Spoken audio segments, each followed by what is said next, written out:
গরম ভাতে ঢ্যাঁড়সের এইরকম একটা রেসিপি খেয়ে দেখুন, না খেলে বিশ্বাসই করতে পারবেন না যে এটা এতটাই টেস্টি। নমস্কার বন্ধুরা, অপুর সংসার চ্যানেলে আপনাদের সবাইকে স্বাগত জানাই। আজ আমি বানিয়ে দেখাবো ঢ্যাঁড়স আলু দিয়ে দারুণ একটা চচ্চড়ি রেসিপি। আর এত কম সময়ের মধ্যে খুবই সহজ পদ্ধতিতে বানিয়ে ফেলতে পারবেন এই চচ্চড়ি রেসিপি। তো চলুন দেখা যাক কিভাবে আজ বানিয়ে দেখাবো চচ্চড়ির এই রেসিপিটা। তো দেখুন, দেখতে কিন্তু অসাধারণ হয়েছে।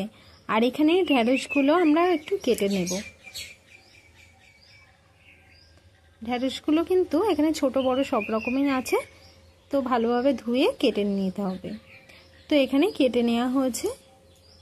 তো এখানে আছে আলু, একটু সরু সরু করে আলু ভাজা যেমন করা হয় সেই রকম কেটে নেওয়া। আর তার সাথে এখানে বড় বড় দুটো পেঁয়াজ কুচিয়ে নিয়েছি, আর তার সাথে এখানে ঢ্যাঁড়সগুলো।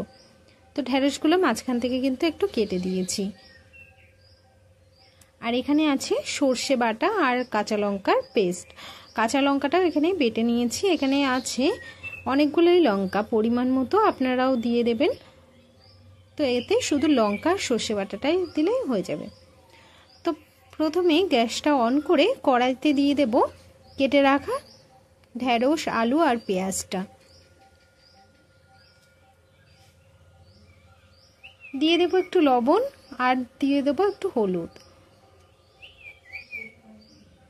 তো লবণ হলুদটা দিয়ে দিচ্ছি কাঁচা লঙ্কার পেস্ট আর সর্ষের পেস্টটা। দিয়ে দেব অল্প পরিমাণে একটু জল, আর দিয়ে দেব পরিমাণ মতো সর্ষের তেল। এখানে তেলটা যদি বেশি দেওয়া হয় তাহলে কিন্তু টেস্টটা আরও ভালো আসে। তো দিয়ে দিলাম একটু চিনি। তো এবার সমস্ত কিছু দেওয়া হয়ে গেছে। এবার খুন্তির সাহায্যে আমরা খুব ভালো করে কিন্তু এটাকে একটু নাড়াচাড়া করে মিশিয়ে নেব।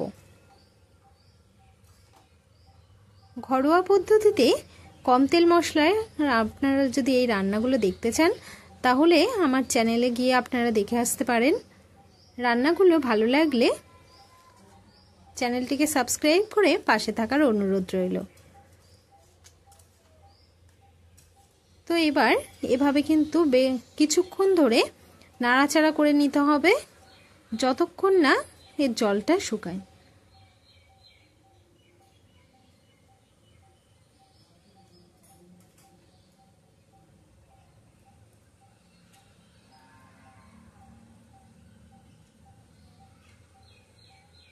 তো এবার ঢাকনাটা বন্ধ করে দিলাম। ঢাকনা বন্ধ করে বেশ 5 থেকে 10 মিনিট খুব ভালো করে কিন্তু এটাকে একটু শুকিয়ে নেব। তো কিছুক্ষণ পর ঢাকনাটা তুলে দেখতেই পাচ্ছেন জলটা কিন্তু প্রায় শুকিয়ে এসছে। এবারেই কিন্তু আমরা দিয়ে দেব গরম জল। তো এরকম ছোট বাটির 1 বাটি মতো গরম জল আমি এখানে দিয়ে দিলাম।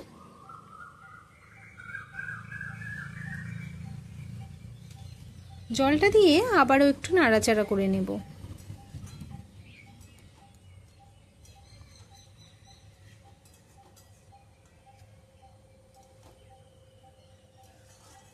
তো এভাবেই কিন্তু বেশ খানিকক্ষণ ধরে এটাকে এভাবে নাড়াচাড়া করে শুকিয়ে নিতে হবে। আর যত ঢাকা দিয়ে রান্নাটা করবেন ততই কিন্তু খুব সুন্দর সিদ্ধ হয়ে যাবে আর খেতেও ভালো লাগবে। তো দেখুন কালারটা কিন্তু একদম চেঞ্জ হয়ে গেছে।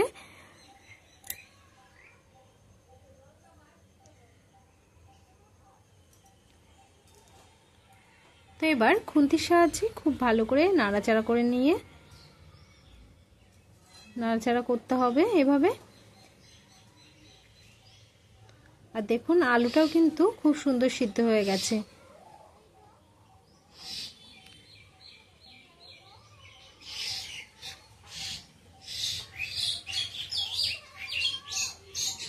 তো এটাকে আর একটু শুকনো করতে হবে।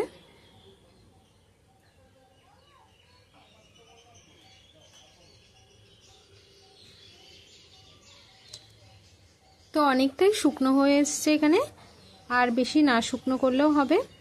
তো এবার এর উপরেই কিন্তু দিয়ে দেব একটু কাঁচা সর্ষের তেল। তো কাঁচা সর্ষের তেলটা দিয়ে এটা তরকারিটাকে আবারও একটু নাড়াচাড়া করে নেব।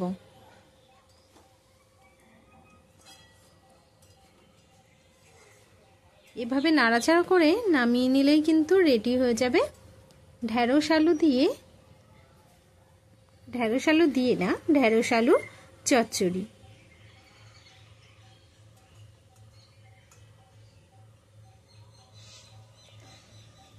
তো আশা করি আজকের রান্না আপনাদের ভালো লাগবে। ভালো লাগলে অবশ্যই আপনারা বাড়িতে ট্রাই করবেন।